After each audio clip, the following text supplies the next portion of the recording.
effektloven. Og det er den, der er deroppe. Ja, helt langt er. Og P. Altså effekten med i det.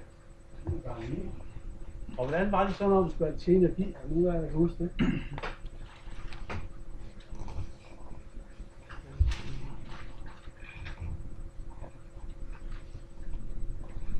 Det er der ikke.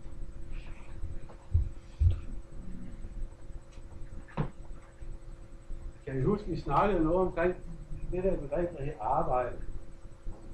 Er det træls? Det er momentnøgler, ikke?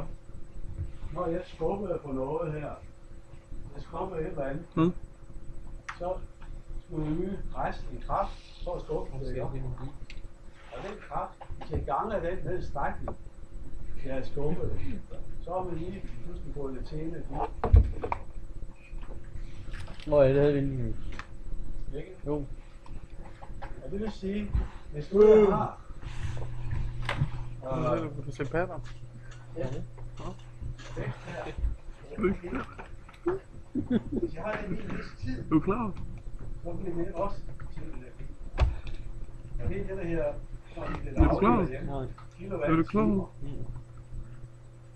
Fordi en kilowatt, det er en effekt. Hvad er en effekt?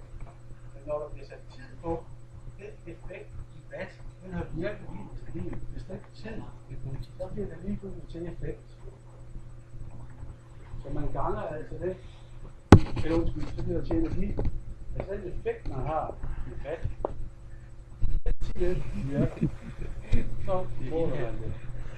Og det bliver til energi.